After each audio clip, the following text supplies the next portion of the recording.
The history of the Third Legion is not merely a chronicle of betrayal, it is a tragedy of twisted perfection. To understand the events that unfolded in the 34th millennium, we must first grasp the depth of the Emperor's children's fall. Once, they were the only ones permitted to bear the aquila on their breastplates, symbolizing absolute loyalty to the throne. Now, however, this symbol has become a mockery, carved into skin, distorted by scars and corruption. After the Horus Heresy and the catastrophic Battle of Scalathrax, the Legion ceased to exist as a unified war machine. It shattered into hundreds of warbands, each pursuing its own, often insane, objectives. While other traitors, such as the Word-Bearers or the Black Legion, retained a semblance of structure and discipline, the Third plunged into an abyss of hedonism. They ceased to be warriors in the traditional sense. They became sensation junkies, slaves to she who thirsts, Slaanesh. However, amidst this madness, one mind existed that seemed to remain cold: Fabius Bile, the former chief apothecary, the Primogenitor. Unlike his brothers, he did not seek the blessings of the gods. He denied their divinity entirely, considering demons and warp entities merely unclassified energy phenomena. This denial, this militant atheism in the midst of the Eye of Terror, made him a unique and paradoxical figure. He lived in hell, but refused to believe in the devil.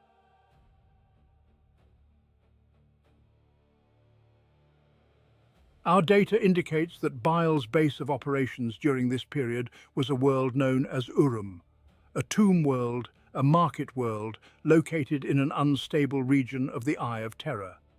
The atmosphere of this world was thick with chemical fumes and the screams of victims. The earth here literally breathed, covered in carpets of living flesh grown in the Primogenitor's laboratories.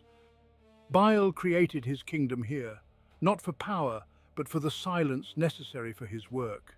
His goal was the creation of the new men, the next stage of human evolution.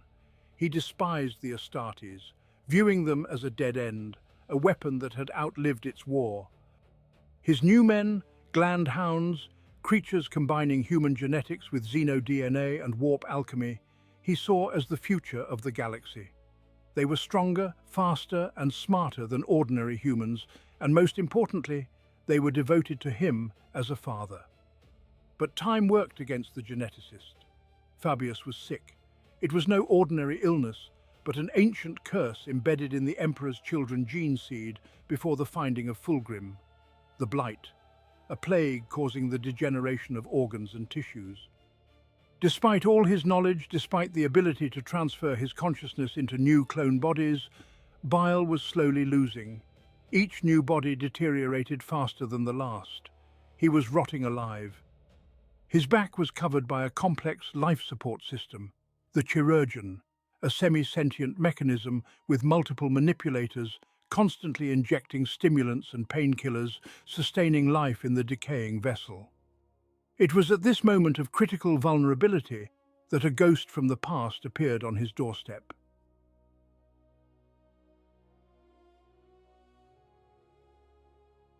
Oleander brought gene seed, pure, uncorrupted gene seed of loyalist chapters taken in raids. For Bile, this was currency more valuable than any world. However, the gene seed was merely an entry fee. The true purpose of Oleander's visit was far grander. He spoke on behalf of Lord Commander Eidolon. The figure of Eidolon deserves a separate explanation. The Risen. Once the first among Fulgrim's captains, he was killed by his own Primarch in a fit of madness, but later resurrected. His return to life was incomplete, his sanity was fractured, and his body required constant support.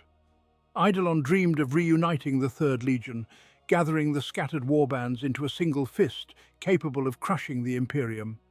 But for this, he needed a symbol. He needed a victory that would eclipse all failures of the past. And Oleander, acting as Eidolon's voice, offered Bile a part in this campaign. The target was not an Imperial hive world, nor an Inquisition fortress. The target was an Eldar craft world, Lugganath.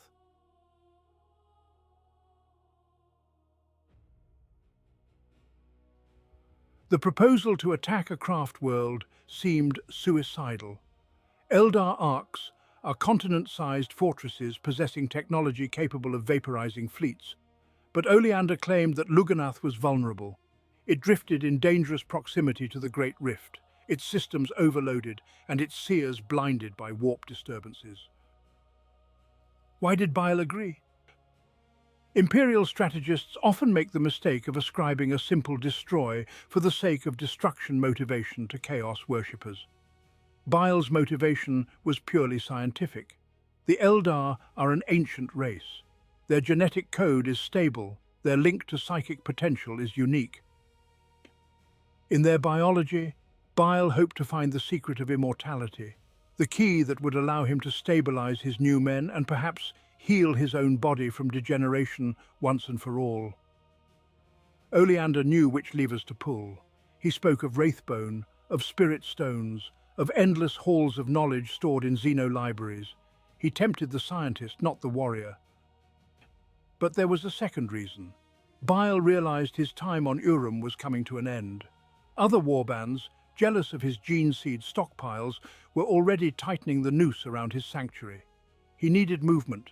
He needed resources that Urim could no longer provide. The deal was struck. Bile agreed to lend his services to Eidolon, but not as a subordinate. He saw himself as a partner, an indispensable asset. He was to help breach Lugganath's defenses using his knowledge of xenobiology in exchange for a share of the spoils, living Eldar and their genetic material.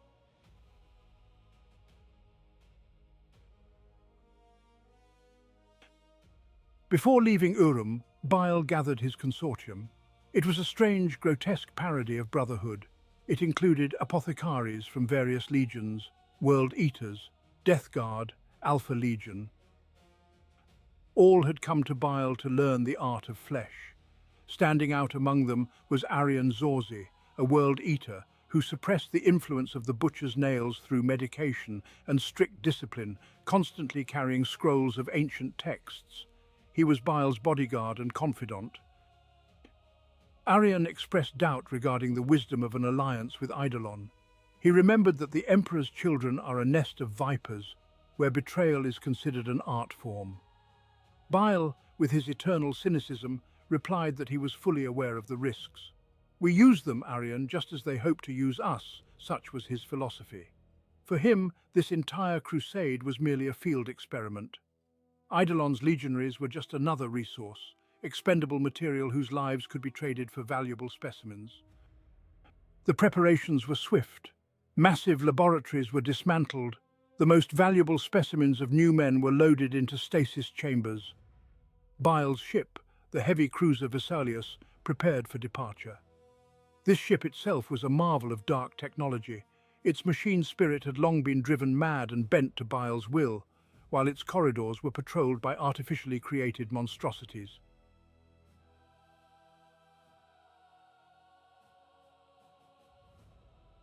Leaving Urim's orbit, the Vesalius headed for the rendezvous point with Eidolon's fleet. This journey through the warp became the first test. An atmosphere of paranoia reigned on the ship.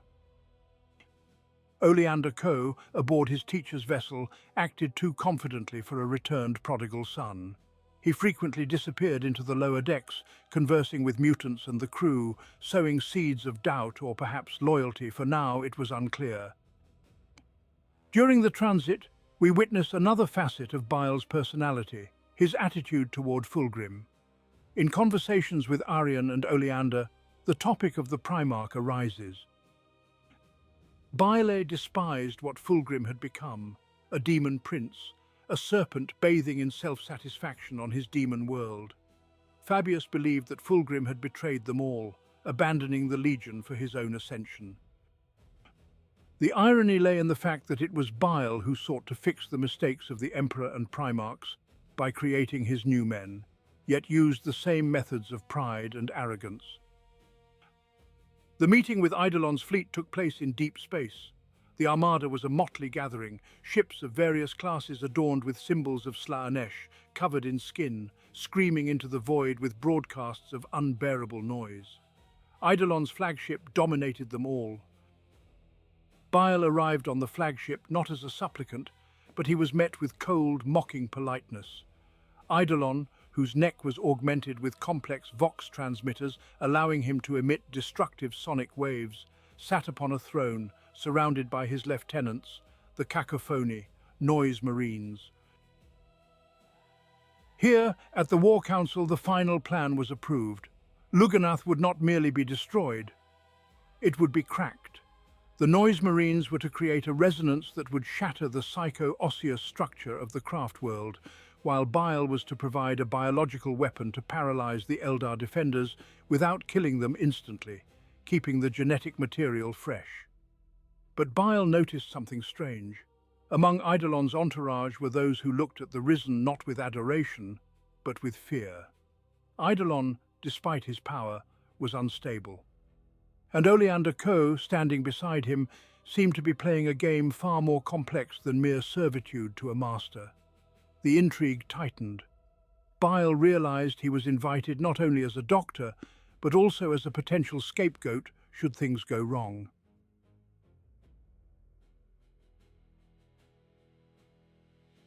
To understand the nature of the alliance between Fabius Bile and Lord Commander Eidolon, one must immerse oneself in the atmosphere of the Emperor's Children fleet. For an Imperial observer, accustomed to the strict hierarchy and asceticism of the Adeptus Astartes, the ships of the Third Legion appear as the embodiment of madness. The corridors of the ships were turned into galleries of grotesque art, where human skin served as canvas and bodily fluids as paint. The air was saturated with psychotropic incense and pheromones, driving mortals insane in a matter of hours.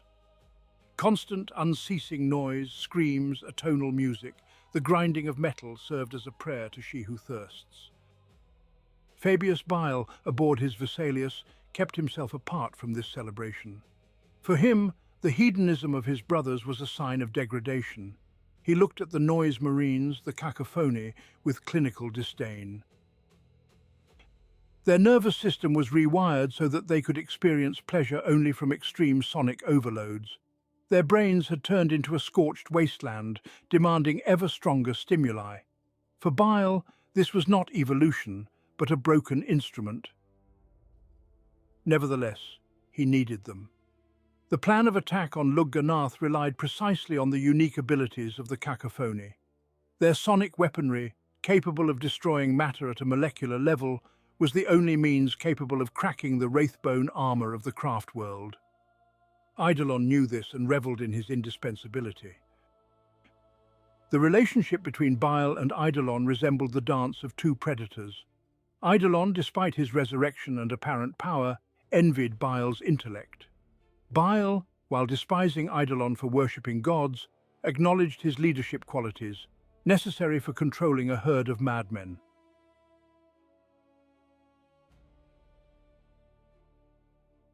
Craft-world Lugganath was not located in real space in the conventional sense. It drifted on the borders of the Webway, the ancient network of tunnels created by the Old Ones. Finding an entrance there without a guide is impossible. The Imperium has struggled for centuries over the riddles of the Webway, and even Primarch Magnus failed in attempts to master it. Eidolon needed a key, and this key had to be the Eldar themselves. The traitor fleet began the hunt.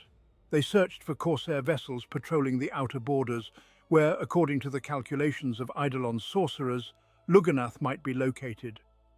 This was not a fleet battle, but a brutal roundup. Light cruisers of the Emperor's Children, modified for speed and boarding, trapped an Eldar scout ship. Here we see a demonstration of the Third Legion's methods. They did not seek to destroy the enemy. They needed prisoners. Boarding teams, led by Eidolon's lieutenants, among whom stood out Flavius Alcanex, stormed onto the Xenos deck. Alcanex is another key figure in this drama. Ambitious, cruel, dreaming of taking Eidolon's place, he saw in this campaign his chance for ascension. The Eldar fought with the grace and desperation of the doomed, but they were too few. They were captured. And then came the time of Fabius Bile.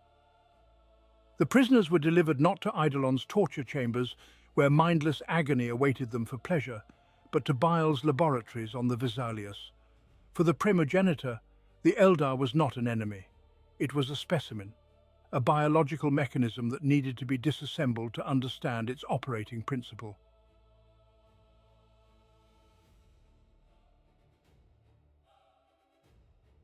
The interrogation process conducted by Bile differed fundamentally from the methods of the Inquisition or other Chaos Legions.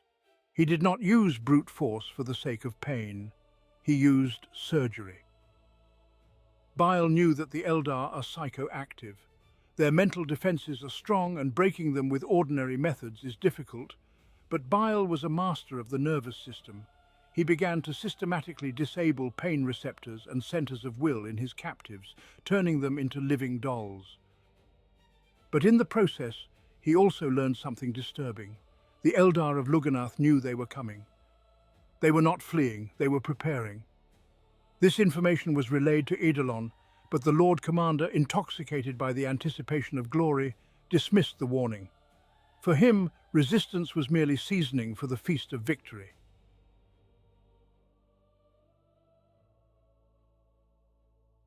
As the fleet moved toward the webway entry point, tension grew within the alliance. Oleander Coe continued his game. He spent much time with Bile, trying to revive the old master-student bond. He reminded Bile of the old days, of times before the heresy, when they strove together to uncover the mysteries of the universe. But Bile saw right through him. He noticed how Oleander had changed. In him appeared the same rot as in the rest of the Emperor's children, a thirst for recognition, an addiction to intrigue. Bile understood. Oleander brought him to Eidolon not out of loyalty to the Legion, but to use Bile's resources for his own advancement in the hierarchy. They growled at Eidolon's legionaries. Their instincts screamed of the danger of betrayal. Arian Zorzi, the World Eater, Bile's faithful hound, also warned his master. He pointed out that Flavius Alcanex and other captains looked at Bile's stockpiles of gene seed with unconcealed greed. "As soon as we open the gates," said Arian, "we cease to be partners and become prey." Bile, however, was confident in his superiority. He had an ace up his sleeve. He modified the life support systems of Eidolon's ships when he helped repair them. He planted genetic bombs in the bodies of those legionaries he treated. One word, one signal, and half of Eidolon's army would writhe in agony. Such was the Primogenitor's insurance.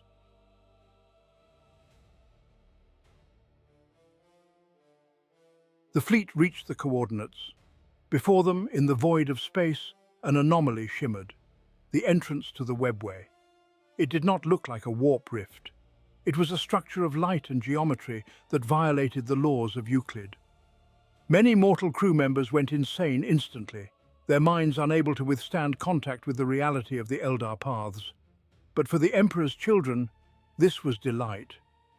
The first ships entered the tunnel, the webway, the space between worlds. The walls of the tunnel consisted of wraithbone, pulsating energy. Here the laws of physics worked differently. Gravity was variable, time flowed non-linearly. And here, in this Xenos labyrinth, the trap snapped shut. It was not an Eldar trap. It was a trap of the very nature of the webway and the ambitions of Eidolon. Lugganath did not merely drift. It moved. And it was protected not only by guns but by legions of harlequins, servants of the laughing god, Segarak. As soon as the fleet pushed deeper into the labyrinth, the shadows came alive. Deadly, fast as Mercury, harlequin ships attacked the traitor rearguard. A battle began in a space where a single wrong maneuver could eject a ship into the warp or smear it across the walls of reality. Bile realized there would be no easy walk, but his gaze caught something on the scanner readings. Now it was a three-way war, the Emperor's children, the Eldar, and the demons of the plague god. And amidst this chaos, Bile saw his true goal, the crystal caves of Lugganath, the repository of souls that could give him power over life and death. Forward, he commanded his crew, into the very heart of the storm. Archival Record 77, Alpha Tertius. Subject Pater Mutatis. Desecration of the Shrine. Location the Webway, surface of Craftworld Lugganath. Threat level Extremis.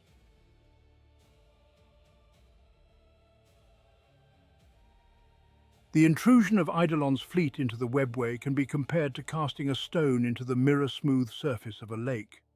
The very presence of chaos servants in this dimension caused ripples of revulsion in the structure of reality.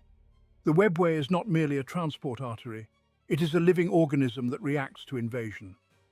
The Eldar defense was instantaneous.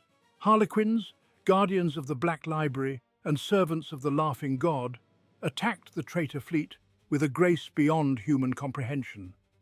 Their hollow fields blurred the silhouettes of their ships, making targeting impossible for logic engines. Ships of the Emperor's children exploded one after another, their shields bursting under strikes of antimatter. However, numerical superiority was on Eidolon's side. The Third Legion, even in its fall, retained a brutal efficiency. Using living shield tactics, they sacrificed smaller ships of slavers and cultists to punch a path for the heavy cruisers. Fabius Bile aboard the Vesalius did not participate in the general madness of the firefight. His ship moved with surgical precision, guided by his own will and the calculations of the machine spirit. Bile analyzed the Harlequins' tactics. He saw patterns, algorithms in their movements. For him, this was not a battle, but the solving of an equation. While Eidolon's captains screamed in the ecstasy of battle, Bile coldly issued orders to torpedo bays, shooting down Eldar interceptors with the efficiency of a soulless automaton. The target was close. Lugganath, a vast continent of bone and crystal floating in the twilight of the Between Realm. It was beautiful, and it was this beauty that the Emperor's children yearned to desecrate.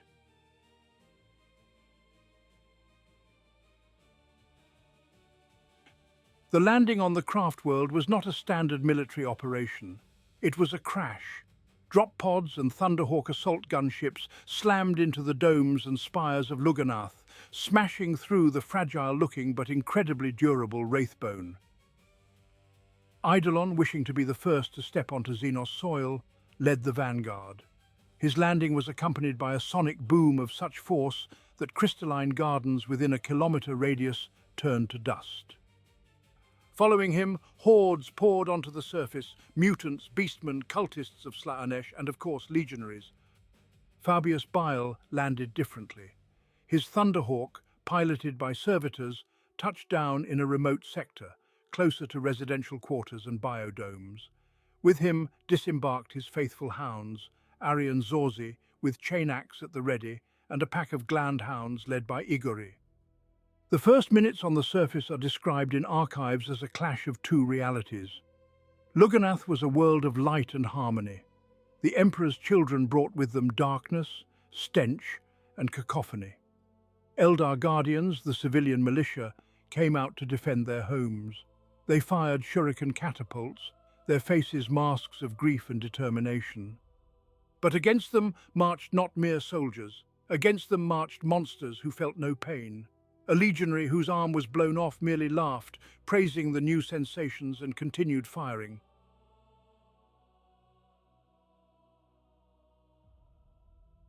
A key element of Eidolon's strategy was the cacophony. Noise Marines took strategic positions on high ground and spires. At the Lord Commander's signal, they began their symphony. It was not simply loud sound. The sonic weaponry of the Emperor's children operates on frequencies that destroy molecular bonds. They struck not at enemies, they struck at the very structure of the craft world. Wraithbone, the material from which Lugganath is created, resonates with psychic energy. The cacophony attack caused it pain. Buildings began to scream, bridges collapsed, turning into liquid slush. Statues of ancestors exploded from within. Eidolon reveled in this. He conducted the destruction, standing atop a crumbled tower. For him, this was the highest expression of art, the transformation of order into chaos through sound. However, this tactic had another purpose, known only to Bile and Oleander.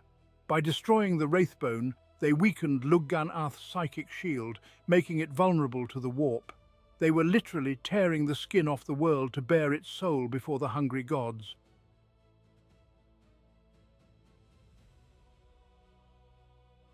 While Eidolon's main forces engaged in destruction and looting, Fabius Bile pursued his own goals.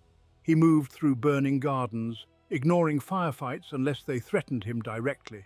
He was interested neither in precious stones nor artifacts. He was interested in flesh. Eldar squads encountering him were destroyed with frightening efficiency. Bile's glandhounds, his new men, proved themselves excellent hunters of Xenos. They were faster than Astartes. They worked in a pack, driving victims under their creator's scalpel. Bile did not kill mindlessly. He paralyzed. His Narthesium, equipped with dozens of syringes and blades, extracted samples right on the battlefield. Spinal cords, glands, eyes. He was gathering a genetic harvest. In one captured hall, Bile stumbled upon a group of Eldar healers attempting to evacuate spirit stones. The scene that followed demonstrates Bile's complete lack of empathy. He slaughtered the defenders, but not out of malice. He approached a dying Eldar, opened his chest cavity, and began lecturing Arian on the peculiarities of the Xenos heart structure, while the donor was still conscious. "Look, Arian," he said, "how elegant this system is. No superfluous musculature, pure efficiency. Why did the Emperor create us so crude when such an ideal already existed in the universe?"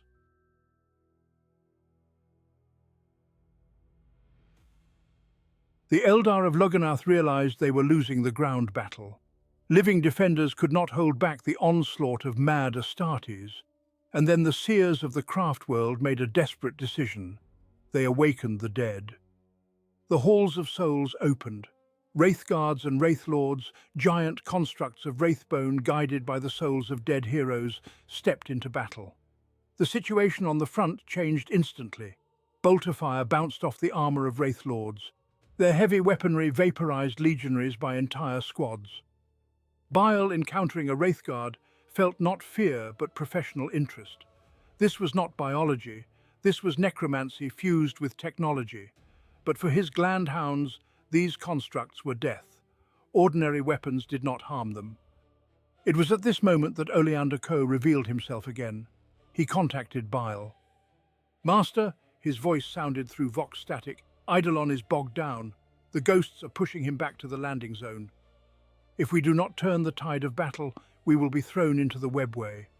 Bile understood that Eidolon's defeat meant his death as well. He needed a miracle, or rather, the application of forbidden weaponry. In his reserve were toxins capable of corroding even wraithbone, viruses that devoured psychic energy. But to deploy them, he needed to reach the ventilation system of the central dome. Arian commanded Bile, loading his injector with a new vial glowing with a sickly green light. "We are changing course. We go to the heart of their life support system. It is time to show these ghosts what true death is." The battle for Lugganath ceased to be a raid. It turned into a war of annihilation, where each side was ready to burn the world to ash rather than yield it to the enemy.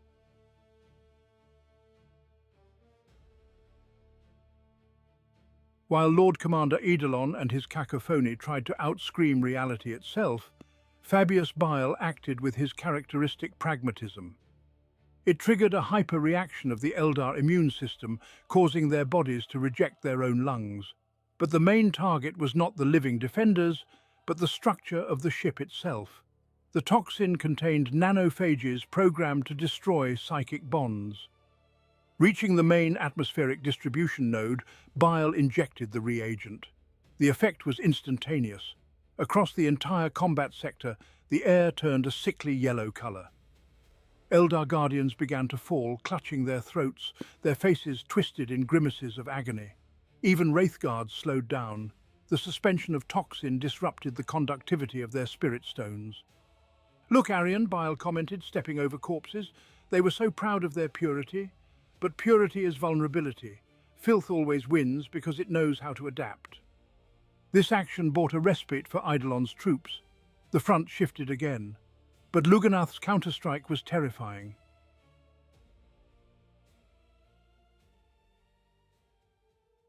In the center of the Plaza of Eternal Bloom, where the slaughter now boiled, the earth split open. From the depths of the craft world rose a figure woven from molten iron and burning magma, the avatar of Cain. the god of war in material form. In Imperial archives, the Avatar is described as an engine of destruction of Titan class. For the Emperor's children, accustomed to considering themselves perfect warriors, the meeting with Cain came as a shock. He did not shoot, he cleaved. For Bile, this was a buffet. He began methodically extracting spirit stones, placing them in shielded containers. Each stone was a priceless source of psi energy and genetic memory. He planned to use them to stabilize the minds of his clones. But here the past caught up with him. Oleander Co. Oleander appeared not alone. He was accompanied by harlequins, the very jesters of death that had attacked them in space. But they did not attack Oleander. They stood beside him. At this moment, masks were dropped. Bile, whose intellect was sharper than a scalpel, instantly assembled the puzzle. "You did not flee Urim to return to Eidolon," Bile uttered, levelling his needle pistol at his student. "You made a deal with them, with Xenos." Oleander laughed. It was the laugh of a doomed man who believes he has outplayed fate. He explained his plan. The Emperor's children were degenerating. They needed a lesson. They needed a shock that would either destroy them or reforge them. Oleander led the Legion into a trap, conspiring with the Harlequins. The goal was not to capture Lugganath. The goal was to lure the traitors inside so the Harlequins and the ship's defenders could destroy them once and for all, cutting off retreat. "This is theatre, Master," said Oleander, "and we all play our roles in the laughing god's play. You were supposed to die here so your knowledge would fall to no one."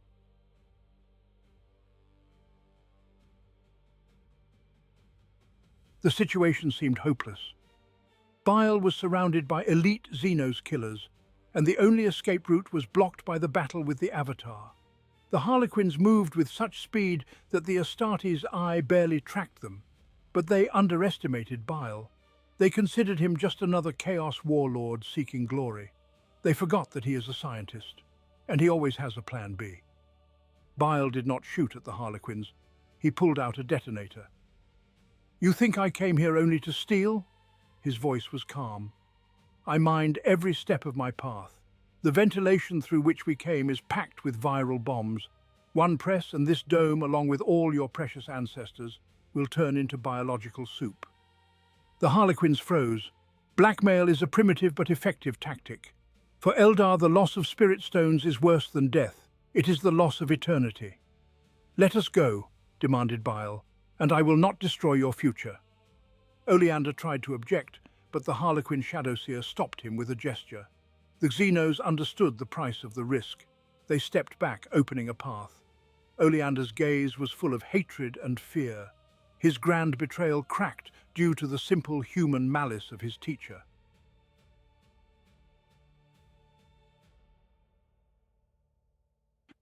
Meanwhile, outside, the battle reached its apogee. Eidolon, maimed but alive, was evacuated by his bodyguards. The attack choked. Lugganath, despite its wounds, was coming alive more and more. The psychic resonance of the Eldar was becoming unbearable for the traitors. But that which even the Harlequins feared happened. The barriers of reality, thinned by the sonic attacks of the cacophony and the death of thousands, burst.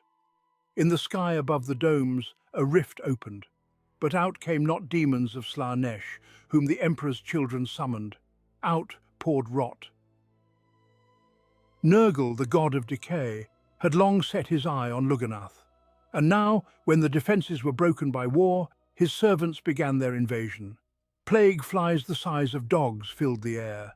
Plague-bearers began spilling out of cracks in reality. Now this was not a duel and not a trap. It was a catastrophe. Harlequins, Emperor's children, guardians of Lugganath, all found themselves in the same pit with an endless stream of rot. Bile realized time had run out. "Arian Igori, back to the Thunderhawk."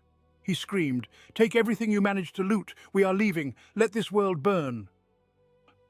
The retreat turned into a rout. Traitors abandoned their wounded, abandoned their vehicles. The only goal was to reach the ships and get out of the webway before it collapsed or was consumed by Nurgle's garden.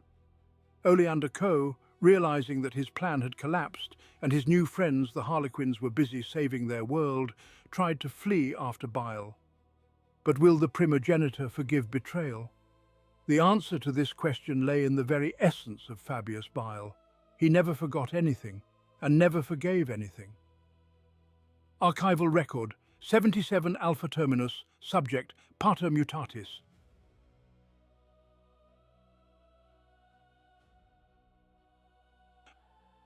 The retreat from the webway turned into one of the most chaotic operations in the history of the traitor legions. What was conceived as a triumphant raid turned into a panicked flight. The rift opened in the skies of Lugganath, spewed forth the legions of Nurgle. Plague demons distinguished neither Xenos nor chaotics. For them, all were merely biomass suitable for compost in grandfather's gardens. Fabius Bile fought his way to his ship with cold determination. His glandhounds, the new men, formed a living ring around him. They died defending their creator, their bodies bloating from instant infections, but they continued to fight. For Bile, this was confirmation of his experiment's success, absolute, genetically programmed loyalty. The Eldar, realizing the scale of the Nurgle threat, shifted their attention. Harlequins and Wraithlords held back the demonic tide, sacrificing themselves to seal the breach. This gave Eidolon's fleet a tiny window of opportunity for escape. Transports took off through clouds of poisonous spores. Many were shot down or infected right in the air, crashing back into the burning ruins. But Bile's Thunderhawk, carrying containers of precious Eldar specimens in its hold, broke out into orbit.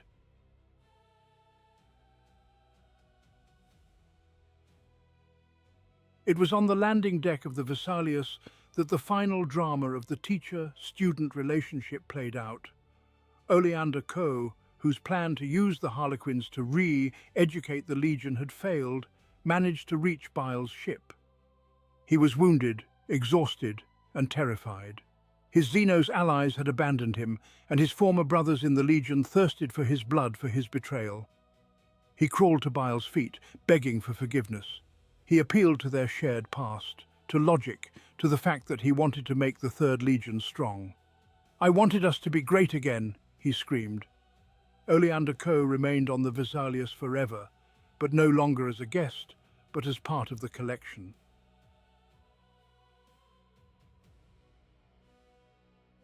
Eidolon's fleet, having lost nearly a third of its ships, spilled out of the webway into real space. They were battered, their armor covered in burns and slime, but they were alive.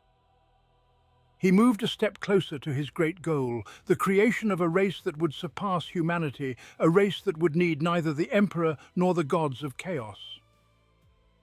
In the final frames of our analysis, we must understand the most terrifying truth about the Primogenitor. He is the greatest heretic not because he serves chaos.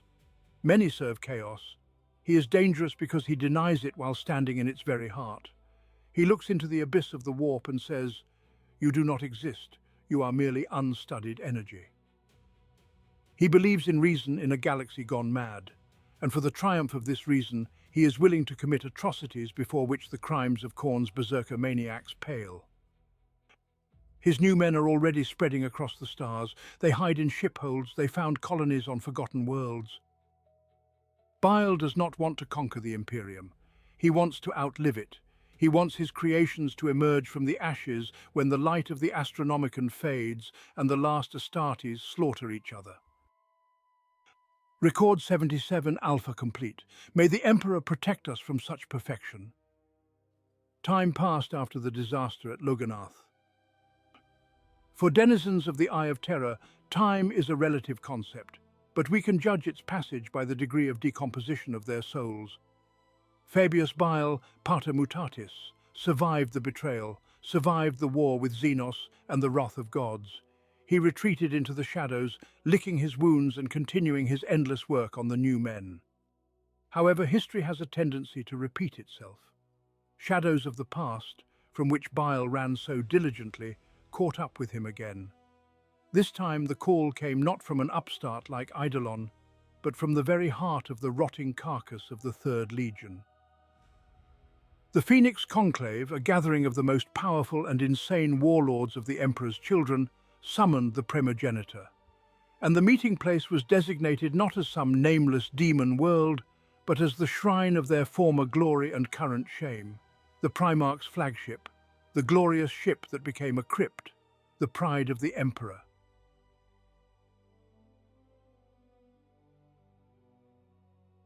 Analysis of data regarding the pride of the Emperor induces nausea even in analytical servitors.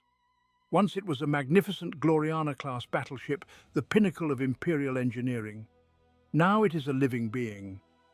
Over thousands of years in the Eye of Terror, the ship mutated. Its corridors are lined with skin, its doors are sphincters, its engines feed on the souls of slaves rather than plasma. Bile arrived there on the Vesalius. He knew he was walking into a trap. Within the Legion, he was hated for his independence and atheism, yet he was needed. The pride of the Emperor was dying. Organic growths consuming the ship had spiraled out of control, blocking vital systems. The ship needed a doctor. Bile's entry onto the flagship is described in archives as a descent into Dante's Inferno. He walked decks where Fulgrim once stepped, seeing only degradation. Noise marines fused with the walls, gangs of mutants hunting each other in the ventilation. For Bile, this was a personal insult. He saw in this not the majesty of chaos, but slovenliness, a lack of discipline. He was met by Flavius Alcanex, the very same who survived Loganath. Now he had risen, becoming a prefector, and effectively commanded what remained of the fleet in the absence of the demon Primarch. Alcanex was the embodiment of what Bile despised, vain, horned, mutated, yet believing himself the height of perfection.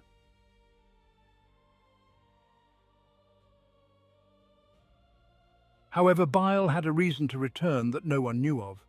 Aboard his ship, in the most secure stasis chamber, lay an object whose very existence could tear the Imperium apart and spark a war between the Chaos gods. A clone. But not another mindless homunculus. This was a success. After thousands of failed attempts, after countless monstrosities Bile was forced to destroy, he managed to recreate him, Fulgrim, the Phoenician. Not the serpentine demon currently ruling his world of pleasure, but the Fulgrim as he was during the Great Crusade, pure, noble, inspiring. Bile hid him even from his closest servants. He looked at the small child growing in the pod with frightening speed, feeling a strange mix of pride and horror. He created a god to prove that gods do not exist. He wanted to raise the Primarch anew, without the Emperor's influence, to create the perfect leader for his new men. Returning to the pride of the Emperor was a risk. If the Phoenix Conclave learned that their genetic father slept in the hold of Bile's ship, they would tear the Primogenitor apart to reach their idol.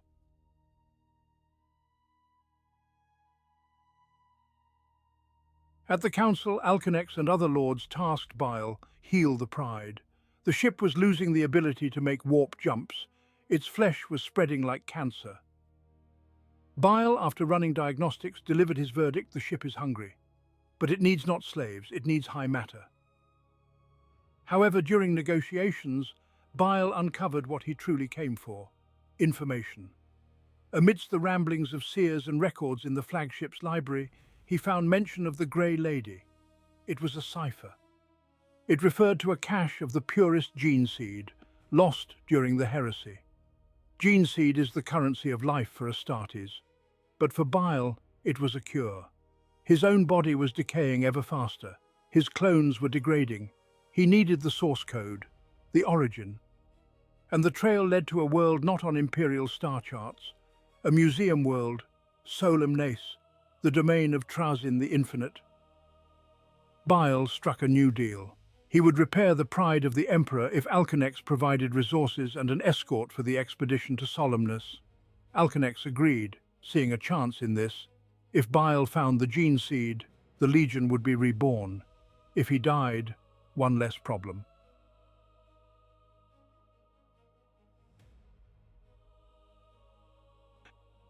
During his stay on the Pride, Bile encountered ghosts of the past. Literally. The ship was inhabited not only by mutants, but by memories. In the Hall of the Lyre, where Fulgrim once picked up the cursed blade, Bile felt the warp whispering to him.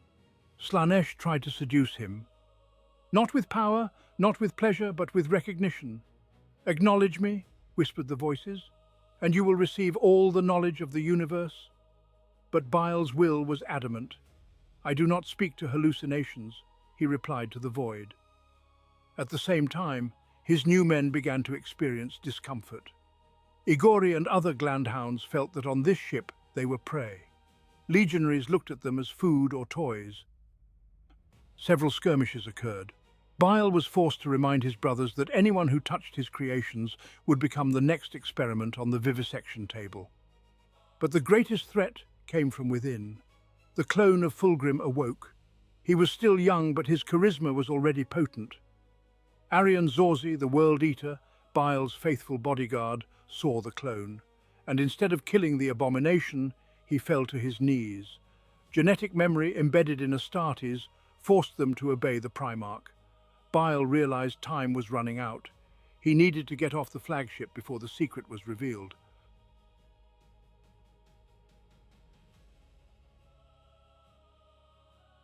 The expedition was assembled.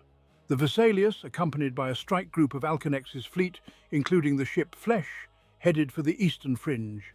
Target, Solemnus, a Necron world. Administratum Iterators know of Trazyn the Infinite as a collector of rarities, an archivist of galactic history. But for Bile, he was a colleague, a rival, a being who defeated death by trading flesh for metal. Bile despised this choice, viewing it as capitulation, yet respected the Necron's intellect. Upon arrival in the system, silence greeted them. No defense fleets, only a dead planet surrounded by rings of machinery. But as soon as the ships entered orbit, the trap snapped shut. Trazyn does not welcome guests who haven't booked an appointment. Ship systems were hacked from the outside. Holograms of Trazyn appeared on the bridges. "Greetings, Fabius," spoke the ancient Xenos with metallic calm. "I have long waited for you to come. You have what I need, and I have what you need." Trazyn knew of the clone. His spies, or perhaps foresight, worked flawlessly. He offered Bile a deal, survive the trials of his world, survive his galleries, and perhaps they could come to an agreement. But Alkanex and his Emperor's children were not in the mood for talk. They opened fire. Thus began the landing on Solemnus, a landing not on a battlefield but into an infinite museum where every exhibit can come to life and kill you. Archival Record 78 Beta Secundus. Subject, Solemnace. Archives of Forbidden History. Location, Eastern Fringe, Necron World. Classification, Vermilion, Omega Level, Xenotechnology.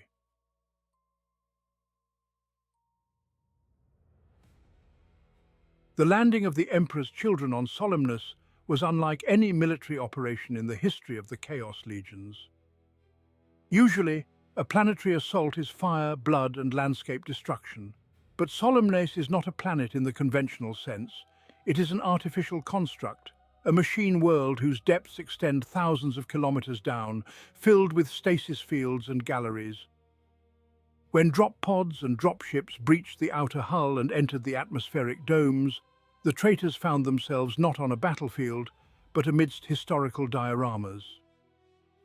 And that this entire expedition for the Necron is merely a way to replenish the collection with new specimens, post-heresy, Traitor Legion, 34th Millennium. Trazyn broadcast over the Vox channels of dead legionaries, commenting on their tactics with biting sarcasm, like a tour guide dissatisfied with the tourists' behavior.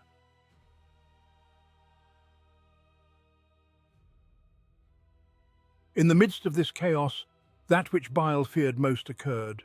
The clone of Fulgrim, the subject he kept under lock on his shuttle, broke free. But this was no longer the child that slept in the tube. Being in proximity to warp storms and a psychically saturated environment, the clone grew with frightening speed. He was already an adolescent, but stood as tall as a full-fledged Astartes. He had no armor, only simple robes, but in his hands was a spear he had taken from Bile's armory. When the clone stepped onto the battlefield, the effect was instantaneous and paralyzing. Genetic memory is a terrifying thing. The Emperor's children, even those who had worshipped Slaanesh for thousands of years, who had forgotten their name and honor, could not forget him. The Primarch's aura hit them like a physical wave. Noise Marines ceased firing. Mutants fell prone, whining in ecstasy. Flavius Alcanex, who a minute ago considered himself a lord of war, froze upon seeing the embodiment of his genetic father. The clone spoke no speeches. He simply moved with a grace inaccessible to mortals, killing Necron guardians. For the legionaries, this was a religious revelation. "Father has returned," they whispered. "Father has forgiven us." Fabius Bile watched this with horror. For him, this was no miracle. It was confirmation of his failure. He wanted to create a man free of chains. Instead, he created an idol. He saw his new men also falling under the influence of this aura. They wavered between loyalty to their creator Bile and the genetic imperative to obey the Primarch.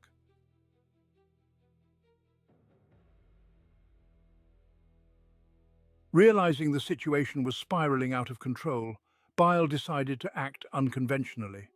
He separated from the main group and headed deeper into the complex, to where scanners detected the most powerful energy signal. He went not to fight, he went to negotiate. He found Trazyn in his personal sanctum, surrounded by lich guards. The meeting of two immortal beings, a post-human and a Necron, is the key moment of this story. Trazyn did not attack. He was intrigued. He expressed his admiration for Bile's work. "You are trying to preserve a species doomed to extinction," noted the Necron. "It is noble and foolish." Bile, in his manner, did not grovel. He demanded what he came for, the pure genetic material of the legions stored in Trazyn's archives. In exchange, he offered himself, or rather, his services. But Trazyn laughed, as much as is possible for an android. "You have something better, Fabius," said the archivist. "You have the Phoenix, a perfect copy. One of a kind, it will adorn my gallery Primarchs of the Imperium far better than empty armor." Thus the price was set. Trazyn wanted the clone.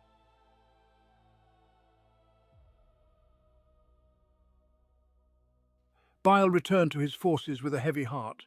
He saw that the Fulgrim clone had effectively taken command. Scattered warbands rallied around the young Primarch. They fought with redoubled fury, defending their father. Even Flavius Alcanex bent the knee, ready to hand over command of the fleet to the reborn Fulgrim. A picture of the future formed in Bile's mind. If Fulgrim leaves this planet, he will reunite the Third Legion. He will create a new empire. Perhaps he will even challenge the real demonic Fulgrim. Seemingly, this is Bile's triumph. No, Bile saw in this only a return to the old cycle. The Primarchs led humanity to ruin once. The clone, possessing the same arrogance and the same flaws as the original, will do it again. He will turn the new men into slaves, into cannon fodder for his ambitions. Bile realized his creation had become a threat to his great work. The clone was too perfect, too similar to the original, and that means he will inevitably fall. Chaos was already extending its tentacles towards him. Bile saw the same fire of self-obsession kindling in the clone's eyes that destroyed the Legion 10,000 years ago. "He is no savior," Bile whispered to himself. "He is a tumor."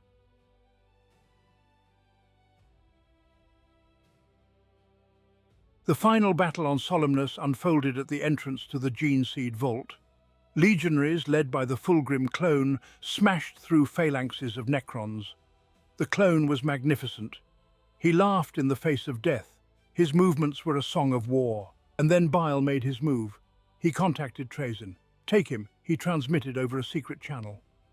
At the moment the Fulgrim clone raised his hand to order the final attack, reality around him distorted.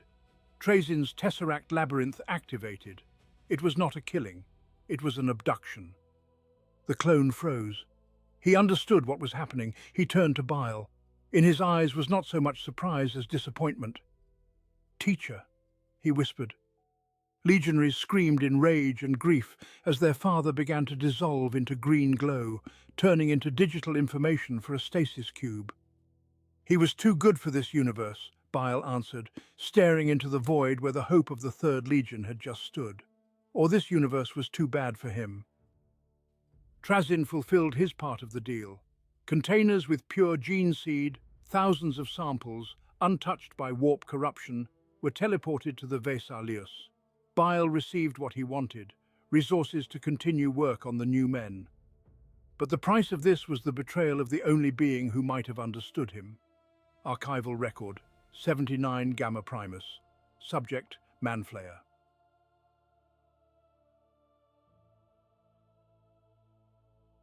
Decades, perhaps centuries, have passed since the deal on Solemnace. For the Imperium, a moment, but for Fabius Bile, it was an era of slow decay. We find him in a state of deepest crisis. The clone bodies that served him as vessels for centuries are failing. The genetic curse, the blight, has mutated. It adapted to every cure, to every therapy the Primogenitor invented. Now the consciousness transfer process has become a risky lottery. Each new body serves less than the previous one. The once mighty Astartes has turned into a hunched old man, skin like parchment, movements restricted by arthritic pain that even the most potent narcotics cannot dull. But if the Creator withered, his creation thrived. The new men, gland-hounds, multiplied. They populated worlds controlled by Bile. They created their own culture, their hierarchy, and to Bile's greatest displeasure, their religion. They worship him. They call him Pater Mutatis. They erect totems in his honor and offer sacrifices, begging for his attention. For the convinced atheist Bile, who dreamed of creating a race free of gods, becoming a god himself is the cruelest irony of fate. He despises their worship, he punishes them for prayers, but they perceive punishment as a test of faith.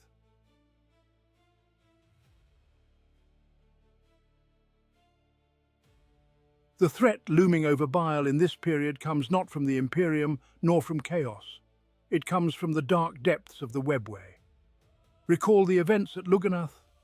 Bile did not just steal Eldar knowledge, he insulted their flesh, and there is a faction among the Eldar that considers flesh its exclusive property.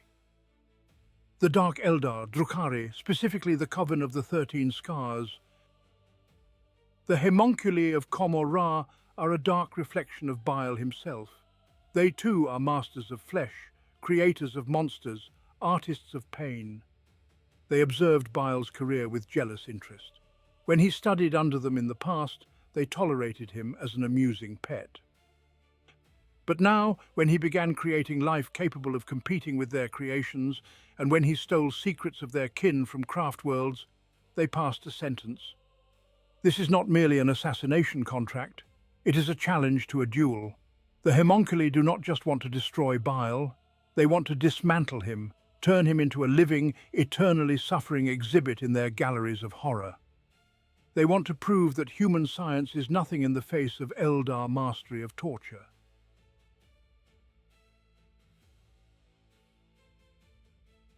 The bodies of his children are found turned into grotesque installations of bone and sinew, the handwriting of Komor Ra masters. Bile gathers his consortium, but this is no longer the brotherhood it was before. Arian Zorzi, the World Eater, remains loyal, but he has become grimmer. He nurses the remains of the Fulgrim clone, or rather, the void left after him, trying to find meaning in serving a dying master. Savona, the demonic princess commanding the military wing, craves power. She sees Bile's weakness and, as a true daughter of the Third Legion, prepares for the moment she can take the throne. At the council, Bile announces that war is inevitable, but he cannot run. His laboratories, his gene banks, his main legacy, all of this is on Urum. He is too old to start over in a new place. He decides to stand and fight. He will turn Urum into a fortress against which even the lords of the Dark City will break their teeth.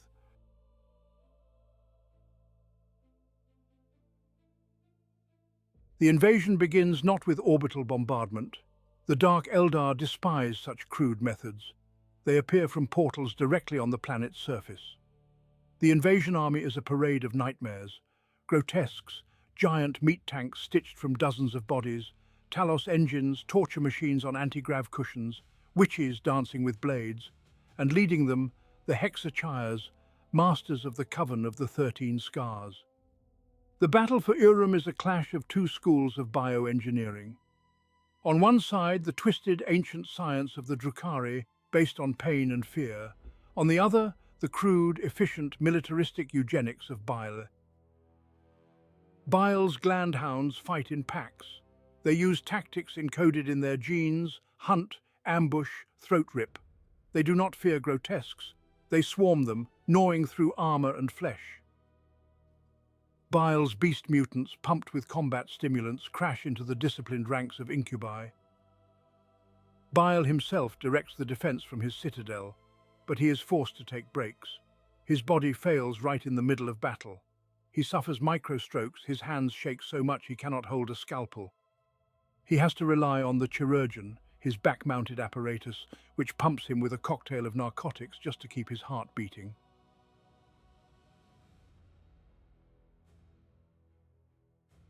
In the midst of the siege, a schism occurs.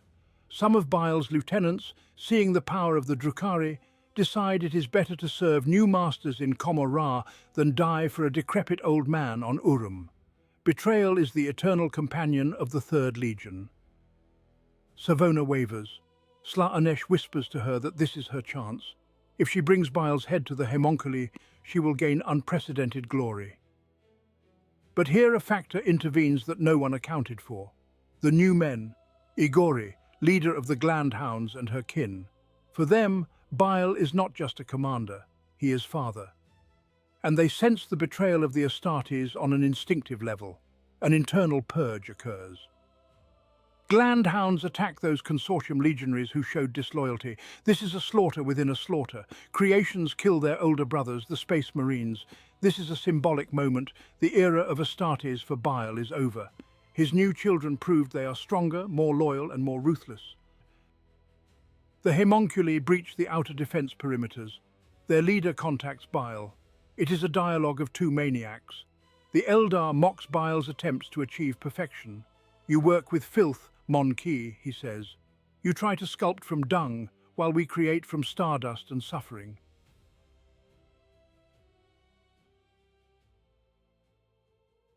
The situation on Urum reached a critical point. The defense was breached. Laboratory towers were burning. The Dark Eldar, led by the sadistic curiosity of the Coven of the 13 Scars, had already penetrated the inner sanctums.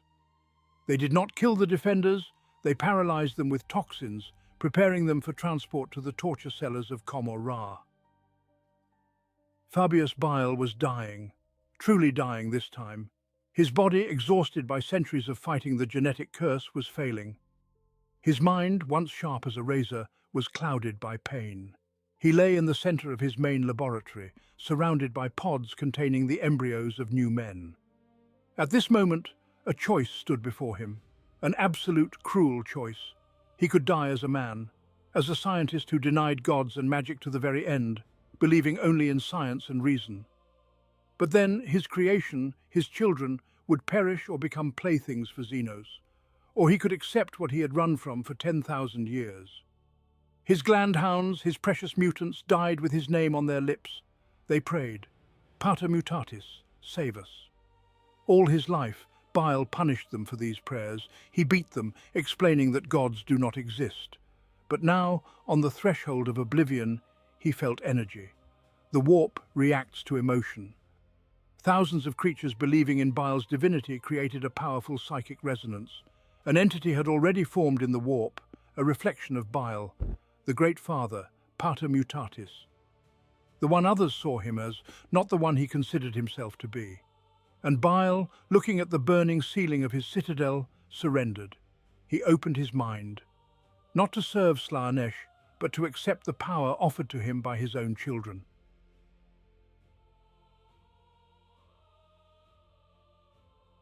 Before the rebirth was complete, the final tragedy of the old world occurred.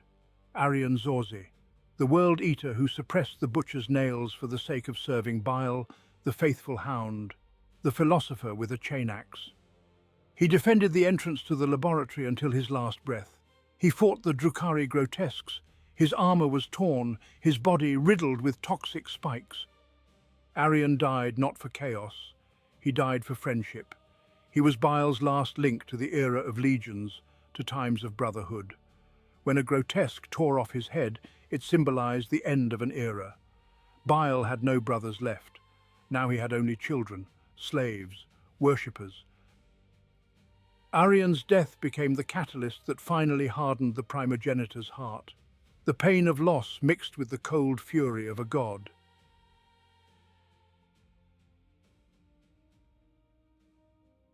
What happened next is difficult to describe in the language of Imperial science. It was a miracle, but a dark and blasphemous miracle. Fabius Bile rose. His body did not heal in the conventional sense. It filled with unnatural energy. Winds of the warp howled in the corridors of Urum, but these were not the winds of chaos undivided. This was the power of Pater Mutatis. Noise marines defending the perimeter suddenly played with new, frantic power. Their sonic cannons tore grotesques apart. Gland hounds, who a second ago were cornered, suddenly gained furious speed and strength. Their claws began to pierce Eldar armor, their wounds closing before the eye. They felt the Father's gaze. Bile himself stepped out to the enemies. He did not use weapons, he used his will. He looked at the homunculi, and those who had studied fear for centuries suddenly knew terror. Bile projected his dominion over flesh. The bodies of the Eldar began to betray them. Their bones softened, their blood turned to acid. "You thought you knew pain?" His voice boomed, amplified by the warp. "I am pain. I am rebirth." For 10,000 years, Fabius Bile played a game, thinking he was an independent player. He thought he could use the resources of chaos without serving chaos. He thought he was creating new men to free humanity from the influence of gods, but by saving them with the power of the warp, he damned them forever. His new men were now bound to him, and he bound to the great game. He became what he despised. He became a petty deity in the pantheon of chaos, patron of mutants, saint of distortion. All his labors, all his sacrifices, all his scientific achievements were merely a long, winding road to the altar of Slaanesh. He was the Dark Prince's greatest champion precisely because he resisted the longest. His pride, his refusal to bow, were the sweetest nectar for the deity of excess.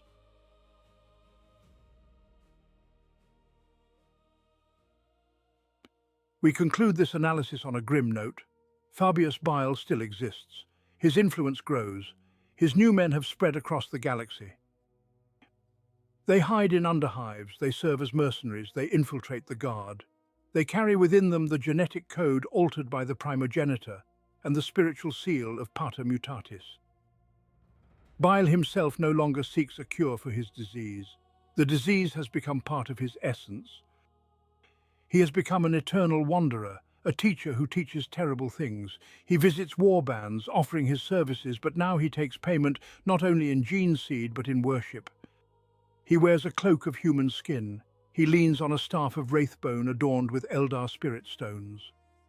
He is followed by a retinue of grotesque chirurgeons and loyal mutants. He is a mockery of the Emperor's design. The Emperor wanted to elevate humanity through enlightenment and the rejection of religion. Bile wanted the same. But in his pride he repeated his creator's mistake. He created monsters to protect humans and in the end erased the line between them. Archival Record 79 Gamma closed. Conclusion for the Inquisition: Fabius Bile is beyond redemption.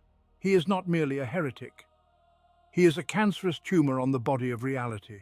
And while he lives, if that word is applicable to him, humanity will never be safe from its own vices. May the throne protect us.